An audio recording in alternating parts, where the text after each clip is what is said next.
Hi అండి, అందరికీ నమస్కారం అండి. ఫ్రెండ్స్, మనకి ఇప్పుడిప్పుడే మరొక ముఖ్యమైన అప్డేట్ అయితే రావడం జరిగిందండి. అదేమిటంటే ఈపీఎఫ్ఓ ఖాతాదారులకు దీపావళి కానుక మినిమం పెన్షన్ 7,500 అంటూ ఇప్పుడిప్పుడే మనకు ఒక లేటెస్ట్ అప్డేట్ అయితే వచ్చిందండి.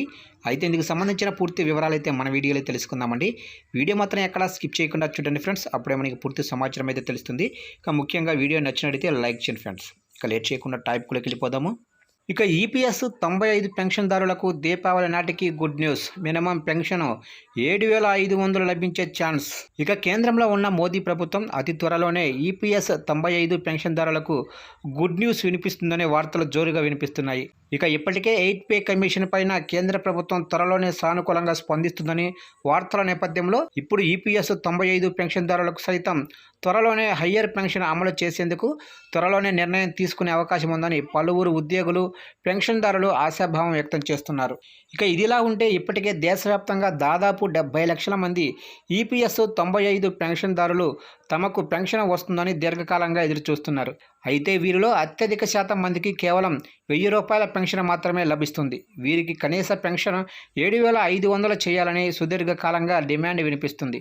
అంతేకాదు సర్వోన్నత న్యాయస్థానం సైతం దీనిపైన సానుకూలంగా స్పందించి ఈపీఎఫ్ సంస్థను ఆదేశించింది. ఇక ఇదిలా ఉంటే ఇప్పటికే దశాబ్ద కాలంగా ఉద్యోగులు, పెన్షన్దారులు ఈపీఎస్ 95 పెన్షన్ పెంపుదల చేయాలని పలు డిమాండ్లు వినిపిస్తున్నారు.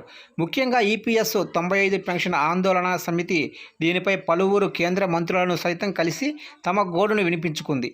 ఇటీవల కేంద్ర ఆర్థిక మంత్రి నిర్మలా సీతారామన్ సైతం దీనిపైన సానుకూలంగా స్పందించినట్లు వార్తలు కూడా వచ్చాయి. ఇక కేంద్ర మంత్రి మన్సుఖ్ మాండవీయ సైతం ఈపీఎస్ 95 కార్యాచరణ సమితి పెన్షన్దారులకు హామీ అందించారు. కాగా త్వరలోనే ఈపీఎస్ 95 పెన్షన్ కనీస మొత్తం 7,500కు పెంచే అవకాశం ఉందని, దీనిపైన కేంద్ర ప్రభుత్వం త్వరలోనే సానుకూల నిర్ణయం సైతం తీసుకునే అవకాశం ఉందని ఢిల్లీలో పలు వర్గాలు చెబుతున్నాయి. ఇక ఈపీఎస్ 95 పెన్షన్ స్కీమ్ కింద దేశవ్యాప్తంగా దాదాపు 70 లక్షల మందికి పైగా ప్రైవేటు, ప్రభుత్వ రంగ సంస్థల ఉద్యోగులకు పెన్షన్ లభిస్తుంది.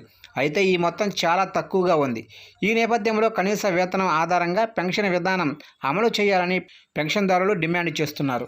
అయితే దీపావళి నాటికి కేంద్ర ప్రభుత్వం పెన్షన్దారులకు గుడ్ న్యూస్ వినిపించే అవకాశం ఉందనే వార్తలు కూడా కొట్టిపారేయడం లేదు. అయితే ప్రస్తుతం దేశవ్యాప్తంగా కొన్ని రాష్ట్రాల్లో ఎన్నికలు జరుగుతున్నాయి. ఈ నేపథ్యంలో కేంద్ర ప్రభుత్వం కీలకమైన నిర్ణయం తీసుకునే అవకాశం ఉందని పలువురు చెబుతున్నారు. ఇక దీనిపైన మోడీ ప్రభుత్వం ఎలాంటి నిర్ణయం తీసుకుంటుందో ఎదురు చూడాల్సిందే.